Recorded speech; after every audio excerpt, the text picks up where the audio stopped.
Hello student, excellent exam में मैं विवेक आपका फिर से स्वागत करता हूं। दोस्तों आज हम लेकर आ चुके क्लास 12 फिजिक्स में किरण प्रकाश की एवं प्रकाश की यंत्र में आंकिक प्रश्न, बहुत ही महत्वपूर्ण आंकिक प्रश्न लेकर आए हुए हैं जो कि आपको बोर्ड एग्जाम में 1 अंक में पूछा जाएगा। तो सभी क्वेश्चन को आप अच्छे से प्रिपरेशन करिएगा, क्योंकि शुरुआती में 1-2 क्वेश्चन अच्छा है, उसके बाद जो लास्ट वाला क्वेश्चन मैं बताऊंगा वो आपको लगातार क्वेश्चन बोर्ड एग्जाम में पूछे जा रहे हैं, तो उसको आप अच्छे से सॉल्व कर लीजिएगा और उम्मीद यही रहेगी कि ये क्वेश्चन आपको रिपीट भी करेगा। तो दोस्तों क्लास में जितने स्टूडेंट आ चुके हैं फटाफट इस क्लास को आप लोग लाइक कर दीजिए और अपने दोस्तों में जरूर शेयर करें। कोई भी समस्या होती है तो हमें कमेंट बॉक्स में भी कमेंट कर सकते हैं, कोशिश करेंगे कि आपकी समस्या को दूर किया जा सके। और जो स्टूडेंट चैनल पहली बार है, चैनल को आप लोग जरूर सब्सक्राइब करें ताकि जितने भी इंपॉर्टेंट क्लास चल रहे हैं उसे पढ़कर आप बोर्ड एग्जाम में अच्छा नंबर ला सके। और दोस्तों जैसे ही बोर्ड का एग्जाम समाप्त होगा वैसे ही आपकी कंपटीशन की एग्जाम की तैयारियां शुरू करा दी जाएंगी। ठीक है, तो दोस्तों अगर आपको बोर्ड एग्जाम से रिलेटेड कोई भी समस्या होती है तो आप हमें व्हाट्सएप नंबर से भी जुड़ सकते हैं। नए स्टूडेंट व्हाट्सएप नंबर नोट कर ले 9451094356। ये मेरा व्हाट्सएप नंबर है। आपको इस पर मैसेज करना है, आपका अपना नाम, जिले का नाम और आप मैथ से हो या बायो से, आर्ट से, ये आपको लिख देना है। ठीक है, अब दोस्तों बढ़ते अपने क्वेश्चन की तरफ। तो पहला क्वेश्चन बहुत ही अच्छा क्वेश्चन माना जाता है और ये क्वेश्चन मैंने सेलेक्ट किया हुआ है। कहता है कि किसी समतल परावर्तित तल पर 5000 एंगस्ट्रॉम का प्रकाश आपतित है, मतलब आती है। परावर्तित प्रकाश की आवृत्ति ज्ञात कीजिए, यानी कि प्रकाश आती है समतल पर, उसके बाद वो टकरा कर जब परावर्तित होती है तो कहता है कि प्रकाश की आवृत्ति हमें ज्ञात करनी। बात करते हैं तो ये क्वेश्चन आपको बोर्ड एग्जाम 2015 में ये क्वेश्चन आया हुआ है। इसके बाद तो नहीं है, बट ये क्वेश्चन अच्छा माना जाता है। हर कंपटीशन के एग्जाम में भी ऐसे क्वेश्चन पूछे जाते हैं, तो इसको मैंने सेलेक्ट यहाँ पर किया हुआ है। ठीक है, तो आइए शुरू करते हैं। तो यहाँ पर प्रकाश की आवृत्ति के लिए एक फार्मूला होता है, प्रकाश या परावर्तित प्रकाश की आवृत्ति। ठीक है, इसके लिए दोस्तों फार्मूला होता है, वो होता है C अपान के लेमडा। ये न्यू है और ये होता है C अपान के लेमडा। अब आपको बता दें C जो है वो प्रकाश की क्या है, प्रकाश की चाल है, और लेमडा क्या है आपका तरंग दैर्ध्य। ठीक है, और ध्यान समझिएगा ये जो 5000 एंगस्ट्रॉम दिया हुआ है ये लेमडा ही दिया हुआ है, लेमडा यानी तरंग दैर्ध्य ही यहाँ पर दिया हुआ है। बाकी बात करते हैं तो C का वैल्यू यहाँ पर नहीं दिया, तो C का मान आप जानते हैं कि प्रकाश की जो चाल होती है वो उसका वैल्यू कितना होता है भाई, 3 × 10⁸ मीटर पर सेकेंड। याद रखिएगा, अभी नहीं याद हो तो याद जरूर रखिएगा, ये जनरली क्वेश्चन है। ठीक है, वैल्यू फटाफट पुट कर देते हैं। C का मान 3 × 10⁸ मीटर पर सेकेंड। और देखिए ये 5000 एंगस्ट्रॉम में है, ये लेमडा का मान दिया हुआ है कितना, 5000 एंगस्ट्रॉम। ठीक है, तो इसको हम किस में बदलेंगे, एंगस्ट्रॉम इस यहां से हटाएंगे, मीटर में चेंज करेंगे। तो मीटर में चेंज करने के लिए भाई क्या करेंगे, 10⁻−10 से गुणा करते हैं, यानी कि 5000 × 10⁻−10 ये आपका जो आएगा ये मीटर में आएगा। रख देते हैं वैल्यू, तो 5000 × 10⁻10, अब ये आ गया आपका मीटर में। अब इसी को हमें कर लेना है भाई सरल। तो सरल करेंगे यहां से, तो देखिए आप 2 तरीके सरल कर सकते हैं। यहां से देखिए 3 0 है, इसमें से घटा देंगे तो 7 3 10, यानी कि -7 आ जाएगा, ऊपर जाएगा तो यहां से क्या जाएगा आपका, ऊपर जाएगा तो ये प्लस में हो जाएगा। तो यहां से हम कह सकते हैं कि 3 × 10⁸ कितना हो जाएगा, 15 हो जाएगा। बर्थडे के आपका कितना हो जाएगा, यहाँ पर सिर्फ 5 बचेगा, क्योंकि 3 0 इसमें से हमने घटा दिया है ऑलरेडी। ठीक है, इसमें 1 10 में निकालेंगे कितना हो जाएगा 30। अब बर्थडे के 5 × 10⁻ कितना बचेगा, 14 बचेगा। इसको काटेंगे 6 बार में कैंसिल हो जाएगा, यानी कि बात करें तो 6 × 10⁻40। ठीक है, ये आपका किस में आ जाएगा भाई, हर्ट्ज में आएगा। ठीक है, और यही होगा आपका आंसर। अच्छा क्वेश्चन है, याद रखिएगा। आइए अगला क्वेश्चन देखते हैं, जो कि बहुत ही अच्छा क्वेश्चन माना जाएगा। क्वेश्चन है सेकेंड वाला कि एक वस्तु का प्रतिबिंब वस्तु से 40 सेंटीमीटर दूर बनता है। ध्यान सुनिएगा, वस्तु का जो प्रतिबिंब है वो वस्तु यानी कि U, मतलब कि वस्तु से 40 मीटर दूर बनता है, जबकि एक लेंस को इनके बीच में रखा जाता है। लेंस की क्षमता हमें यहाँ पर ज्ञात करनी है।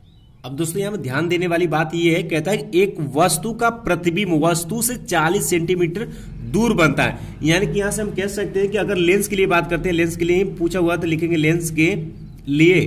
तो यहां से बात करते हैं तो जो U होगा, ध्यान सुनिए, U जो होगा वह अगर हम -20 सेंटीमीटर रखेंगे और जो v यानी प्रतिबिंब, अगर हम इसको प्लस 20 सेंटीमीटर रखेंगे तभी यह वस्तु से कितना बनेगा, 40 मीटर सेंटीमीटर दूर बनेगा। ध्यान समझिएगा। अगर हम u का मान अगर माइनस 20 सेंटीमीटर जैसा कि यहां पर कहा गया है, और इसके बाद अगर v यानी प्रतिबिंब की दूरी अगर 20 सेंटीमीटर रखते हैं तो ही वस्तु से दूरी 40 सेंटीमीटर की आएगी। क्या कहते हो? बिल्कुल राइट है। तो ये मैंने यहां पर वैल्यू रख दिया है इस क्वेश्चन के हिसाब से। ठीक, और हमें यहां से f ज्ञात करनी, हमसे फोकस दूरी ही आपसे पूछा हुआ है। तो लेंस के लिए फोकस दूरी 1/f इक्वल टू क्या होता है फॉर्मूला, 1/v माइनस के 1/u होता है। और वैल्यू फटाफट पुट कर दीजिए। तो v का मान कितना हो, 1/20 और माइनस, और नीचे यहाँ देखिए ऑलरेडी माइनस माइनस माइनस से क्या हो जाएगा आपका प्लस, यानी 1/20 प्लस 1/20। यहाँ से क्या जाएगा 1/f इक्वल टू 2/20। ठीक है, तो यहाँ से f बराबर कितना होगा, इसको काट देते हैं, ये 10 बार में कैंसिल हो, यानी कि f बराबर 10 सेंटीमीटर। यही होगा आपका आंसर। सॉरी, ये आपसे लेंस की क्षमता पूछा हुआ है, तो ये तो अगर फोकस दूरी पूछेगा तो ये आंसर होगा। आप क्षमता निकाल लेते हैं तो लिखेंगे इसलिए लेंस की क्षमता। तो लेंस की क्षमता को हम P से प्रदर्शित करते हैं, फॉर्मूला 1/f, और f जो होगा वो मीटर में रखते हैं। ध्यान सुनिएगा, मीटर में रखते हैं तभी ये डायोप्टर में आएगा। तो 1/f कितना भाई, 10। ठीक है, f कितना भाई हमारा 10 है। तो अब करते क्या, यहां से इसको मीटर में बदलना है। तो इस सेंटीमीटर को मीटर में बदलने के लिए 100 से क्या करते हैं, भाग देते हैं, और ये 100 ऊपर चला जाएगा तो क्या हो जाएगा, यहाँ से 100/10 काट देंगे तो 10 बार में कैंसिल होगा, यानी 10 डायोप्टर इसका आंसर आ जाएगा। फटाफट नोट कर लीजिएगा, अच्छा क्वेश्चन माना जाएगा, और ऐसे क्वेश्चन आपसे बोर्ड एग्जाम में पूछे भी जाते हैं। आइए अगला क्वेश्चन देखते हैं। अगला क्वेश्चन है क्वेश्चन नंबर 3 हमारा है कि वायु के सापेक्ष, ध्यान बहुत ही अच्छा क्वेश्चन ये है कि वायु के सापेक्ष पानी तथा कांच का अपवर्तनांक आपको दे रखा है क्रमशः 4/3 और 3/2 है। कांच से पानी पर आपतित प्रकाश किरण के लिए क्रांतिक कोण का मान हमें यहां पर ज्ञात करनी है। और ये क्वेश्चन 2017 में पूछा था, और इस साल यानी 2020 के बोर्ड एग्जाम में क्वेश्चन आया हुआ है, इसलिए ये क्वेश्चन जो होगा वो वेरी इंपॉर्टेंट माना जाएगा। और ये 2021 के भी बोर्ड एग्जाम में रिपीट कर सकता है, इसलिए इसे अच्छे से आप लोग एक्सरसाइज करके तैयार कर लीजिएगा। आइए हम शुरू करते हैं। तो इसमें दोस्तों इस वाले क्वेश्चन में स्नेल का नियम लगेगा, तो लिखेंगे स्नेल के नियमानुसार। ठीक है, स्नेल के नियमानुसार। तो सूत्र क्या कहता है, n1 sin θ1 बराबर के n2 sin θ2। ठीक है, यही होगा। अब ध्यान सुनेगा, अब n1 की जगह ध्यान सुनेगा, वायु के सापेक्ष पानी, यानी कि ध्यान सुनेगा वायु मतलब कि एयर के सापेक्ष पानी यानी वाटर का यहाँ पर अपवर्तनांक कितना दिया, 4/3 दिया हुआ है। और वायु के सापेक्ष कांच का यानी ANG का वैल्यू जो दिया है वो 3/2 यहाँ पर दिया हुआ है। ठीक है, तो n1 के लिए बात करते हैं तो ANG लिख लेते हैं। ठीक है, ANG यानी कि वायु के सापेक्ष कांच का अपवर्तनांक इंटू sin θ1 इक्वल टू यहाँ पर n2 रहेगा। ठीक है, और इसके लिए अगर बात करें तो ये n2 जो है इसको हम लिख रहे हैं ANW यानी कि वायु के सापेक्ष पानी का यानी कि जल का अपवर्तनांक इंटू sin θ2। क्या कहते हो, बात समझ में आई? और दोस्तों बात करते हैं तो यहां की अगर बात करें तो एक जो θ2 होगा ये आपका 90 डिग्री होगा।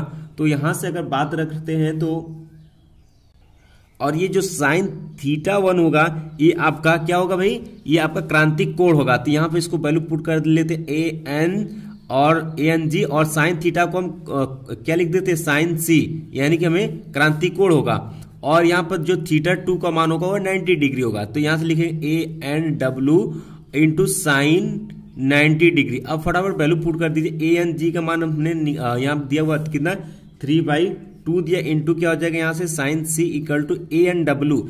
ANW का जो मान है भाई वो कितना दिया क्वेश्चन में, 4/3, और sin 90 का मान पता है आपको कितना होता है, 1 होता है। अब इसी को हमें सरल करना है, तो यहाँ से क्या हो जाएगा sin C इक्वल टू, अब देखिए यहाँ 4/3 इंटू 2 यहाँ चला जाएगा, 3 यहाँ चला जाएगा, तो 4 दूना के 8 बट्टे की कितना 3 3 का 9 इतना हो जाएगा। तो यहाँ से हम C बराबर कह सकते हैं कि साइन इनवर्स 8/9, यही होगा आपका राइट आंसर। ठीक है, फटाफट इसे नोट कर लीजिएगा और अच्छे से एक्सरसाइज से कर लीजिएगा। आइए अगला क्वेश्चन देखते हैं जो कि बहुत ही इंपॉर्टेंट क्वेश्चन है। ये 2021 में पूछे जाने के 100% चांस रखता है। देख सकते हैं, कहता है कि एक उत्तर लेंस यन आपको दे रखा 1.5 अपवर्तनांक इसका दिया कि वायु में फोकस दूरी 10 सेंटीमीटर है। इसे जल के अपवर्तनांक यानी एंडस आपको दे रखा है 4/3 में डुबाने और फोकस दूरी कितनी होगी। और इस टाइप का क्वेश्चन हमने पिछले क्लास यानी कल की क्लास में 3 अंक में मैंने क्वेश्चन डिस्कस किया था, जो कि बहुत इंपॉर्टेंट है। वो भी 2-3 साल रिपीट कर रहा है क्वेश्चन, ठीक है। वो भी इंपॉर्टेंट उतना ही ये भी इंपॉर्टेंट है। और ये देख सकते हो 2019 में आया, 2020 में आया, तो ये 2021 में आने की पूरी संभावनाएं रखता है। इसलिए इसे अच्छे से तैयार करिएगा। तो आज की क्लास का ये तीसरा और चौथा क्वेश्चन सबसे ज्यादा इंपॉर्टेंट माना जाएगा बोर्ड एग्जाम के लिए, ठीक है। तो दोस्तों इस क्वेश्चन को सरल करने से पहले एक क्वेश्चन मैं और आपको यहां पर करना चाहूंगा। ध्यान सुनिएगा इस क्वेश्चन को कि किसी उत्तर लेंस की फोकस दूरी f, ध्यान सुनिएगा, किसी उत्तर लेंस की फोकस दूरी f, अपवर्तनांक n एवं लेंस की वक्रता त्रिज्या अगर R1 और R2 दिया हो तो इसके बीच में एक संबंध सूत्र होता है। क्या होता है भाई? 1/f इक्वल टू कि n-1 into question 1/R1 minus 1/R2। शायद ये आपको पता होगा क्योंकि मैंने पिछले क्लास से इस पर एक क्वेश्चन मैंने बताया था ऑलरेडी, ठीक है, इसी क्वेश्चन पर से। तो ये भी सूत्र जो पूछा हुआ है आपके एक अंक में 2011 में और 12 में क्वेश्चन पूछा हुआ है कि तीनों में संबंध क्या होता है, तो ये फार्मूला होता है। और इसी फार्मूले पे इस क्वेश्चन को भी हम सरल करेंगे। यानी कि ये फार्मूला बहुत ही इंपॉर्टेंट है। इससे आपके डायरेक्ट फार्मूला भी पूछ सकता है या फिर आपसे क्वेश्चन भी पूछ सकता है। तो देख सकते हैं यहाँ पे एक अंक में पूछा हुआ है क्वेश्चन, 2 अंक में भी आया हुआ है अंकिंग में और 3 अंक में भी आया हुआ है अंकिंग में। तो अंकिंग का प्रश्न 3 अंक वाला जो भी क्लास अब तक नहीं देखे हैं स्टूडेंट, वो डिस्क्रिप्शन बॉक्स में उसका लिंक दे देंगे, वहां से देख सकते हैं। या फिर दोस्तों आपको क्लास समाप्त होने के बाद आपको आपकी स्क्रीन पर ही दिख जाएगा, वहां से भी आप उसको टच करेंगे तो देख सकते हैं, ठीक है। आइए शुरू करते हैं। तो दोस्तों फटाफट अभी तक जो स्टूडेंट क्लास को लाइक नहीं किए फटाफट जरूर लाइक करिएगा और अपने दोस्तों में जरूर शेयर करिए ताकि सभी स्टूडेंट क्लास को ज्वाइन कर सके। आइए शुरू करते हैं भाई क्वेश्चन को। तो देखिए ध्यान से कि कहता है, ये तो मैंने क्वेश्चन आपको रीड बता दिया है। तो जो वैल्यू दिया हुआ है लिख लेते, पहले लिखेंगे दिया है हमें दिया दोस्तों एफ हमें दिए रखा है पहले केस के लिए 10 सेंटीमीटर और एन हमें दिया रखा है 1.5 और एक एन डैश हमें दिया हुआ है कितना भाई 4/3। ये हमें क्वेश्चन में ऑलरेडी दे रखा है, ठीक है, इतना हमें दिया हुआ है। तो यहां से लिखेंगे फर्स्ट केस यानी प्रथम स्थिति। लिख लेते हैं भाई फर्स्ट केस, आप लिखिएगा प्रथम स्थिति। तो फर्स्ट केस में की बात करें फॉर्मूला सेम रहेगा 1/f equal to n-1 into 1/R1 minus 1/R2। करना कुछ नहीं, वैल्यू पुट करना, यहाँ से R1 माइनस R2 का वैल्यू निकालना है और दूसरे वाले में रख देना, ठीक है। तो देखिए 1/f, तो f का मान हमें कितना पता है भाई 10 और n का मान हमें कितना 1.5 माइनस के 1, ये हो गया 1/R1 माइनस 1/R2। क्या कहते हो, इतना हो गया। अब इसी को सरल कर 1/10 इक्वल टू, देखिए इसमें से घटाएंगे तो कितना 0.5 आपका बच जाएगा और ये हो जाएगा 1/R1 माइनस 1/R2 हो जाएगा। क्या कहते हो, बिल्कुल सही है। अब इसको सरल करते हैं तो इसको हम क्या लिख सकते हैं, देखिए यहीं पर लिखते हैं, इसको क्या लिख सकते हैं 5/10 लिख सकते हैं। जी हाँ बिल्कुल लिख सकते हैं। तो 5/10 इसको हम यहाँ से लिख सकते हैं। तो इसको सरल करते हैं तो इसको 10 को इधर लेकर जाते हैं, 5 को इधर लेकर जाए या फिर इसी को काट देते हैं, 2 बार में कैंसिल हो जाएगा, इसका उधर इसका इधर। और दोस्तों यहाँ देखिए ये 2 ऊपर जाएगा तो कितना जाएगा 2/10, इसको कैंसिल करेंगे तो कितना जाएगा 1/5। ध्यान से 1/5 इक्वल टू आपका आ गया 1/R1 माइनस 1/R2। इसको मान लेते हैं भाई समीकरण नंबर फर्स्ट। ये वैल्यू यही दूसरा वाला केस में लेंगे तो 1/R1 माइनस 1/R2 की जगह पर 1/5 यहाँ पर हम लोग पुट करेंगे, इसलिए इसको याद रखिएगा। आइए सेकेंड केस देखते हैं। अब दोस्तों सेकेंड केस की बात करते हैं तो यहाँ पर मानेंगे कि माना उत्तर लेंस को जल में डुबाने पर फोकस दूरी जो हो जाती है वो f डैश हो जाती है, ठीक है। इतना हम लिखेंगे कि माना उत्तर लेंस को जल में डुबाने पर, लिखेंगे माना उत्तल लेंस को जल में डुबाने पर फोकस दूरी f डैश हो जाती है, ठीक है, या फोकस दूरी f डैश है। तो इसके लिए अब क्या हो जाएगा, अब फार्मूला क्या बनेगा भाई, अब बनेगा 1/f डैश इक्वल टू यहाँ पर क्या हो जाएगा एन डैश, इस बार एन डैश माइनस 1। आपके जो त्रिज्याएं रहेंगी वो सेम रहेंगी, ये परिवर्तन नहीं होता है। अब सभी का वैल्यू हम यहाँ पर पुट करते हैं, ठीक है। तो ये हो जाएगा 1/f डैश और एन डैश का मान हमें 4/3 दे रखा है और इसका वैल्यू 1/r1 माइनस 1/r2 समीकरण 1 नंबर से कितना था 1/5 वैल्यू पुट कर देते हैं 1/5 यहाँ पर सरल कर देते हैं। ठीक है, तो इसका एलसीएम लेंगे, देखिए यहाँ पर एलसीएम लेंगे, देखिए 3 यहाँ पर, तो 4 में से 3 गया, 1 बचे, 1/3 गुणे 1/5 यानी कितना है 1/15, ये है 1 पॉइंट डैश, तो एफ डैश, तो एफ डैश बराबर कितना हो जाएगा 15 सेंटीमीटर। यानी कि जो नया फोकस दूरी होगा जब जल में डुबा देते हैं उत्तल लेंस को, तो उसकी जो फोकस दूरी होगी वह 15 सेंटीमीटर की होगी। ठीक है, ये आपका आंसर होगा। तो दोस्तों आई होप कि आपका ये भी क्लास अच्छे से समझ में आ गया है। बाकी जितने भी इससे छोटे छोटे क्वेश्चन आप लगाने का जरूर कोशिश करिएगा, और सभी क्वेश्चन को मैंने जो भी इंपॉर्टेंट क्वेश्चन था मैंने आपके साथ सेलेक्ट किया है।